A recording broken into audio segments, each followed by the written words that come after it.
Biografi singkat Imam Abu Daud. Imam Abu Daud, penulis kitab hadis Sunan Abi Daud, adalah imam hadis sekaligus ahli fikih asal kota Sijistan, Afghanistan. Sebagian wilayahnya ada yang masuk Pakistan dan Iran sekarang. Pada abad ketiga hingga pertengahan abad keempat Hijriah merupakan masa keemasan bagi perkembangan ilmu hadis. Pada masa itu, hadis dan ilmu-ilmunya telah terkodifikasi dengan sempurna.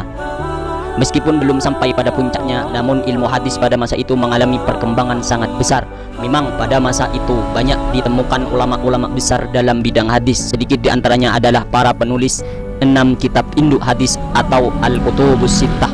Salah satu di antara 6 tokoh tersebut ada Sulaiman bin Al-As atau lebih populer dikenal dengan sebutan Imam Abu Daud. Imam Abu Daud lahir pada tahun 202 Hijriah di Sijistan, sebuah kota masa lalu yang letaknya sekarang berada di sebagian wilayah Afghanistan, Iran, dan Pakistan. Namun, Abu Daud tumbuh besar di Basrah, Irak, yang pada saat itu merupakan kota dengan peradaban ilmu yang sangat tinggi.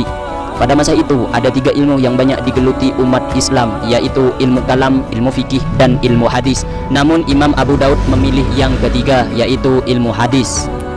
Setelah berguru pada ulama sekitar Basrah seperti Muslim bin Ibrahim, Abdullah bin Raja, dan lainnya, Abu Daud melanjutkan pengembaraan ilmu ke berbagai negara. Di Mekah, ia belajar kepada Abdullah bin Maslamah Al-Ka'nabi, Sulaiman bin Had, dan banyak ulama lainnya.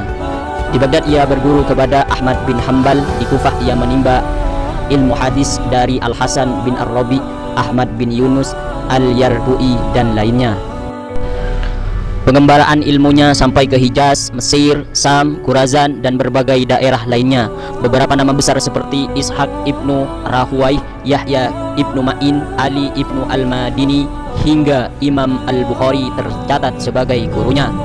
Dalam pengembaraan ilmu ke berbagai negara, Abu Daud ditemani kakaknya yang bernama Muhammad, yang secara usia tak terpaut banyak. Mereka berdua belajar bersama kepada para ulama. Selain belajar kepada nama-nama besar, Abu Daud juga memiliki murid-murid yang di kemudian hari menjadi tokoh tersohor. Beberapa murid beliau adalah Abu Bakar Abdullah, putra beliau sendiri. Di kemudian hari, Abdullah menjadi guru dari Ibnu Hibban. Namun sayangnya ia tak berumur panjang, bahkan meninggal lebih dahulu sebelum ayahnya. Selain sang putra, An-Nasai dan At-Tirmizi juga tercatat sebagai murid Abu Daud.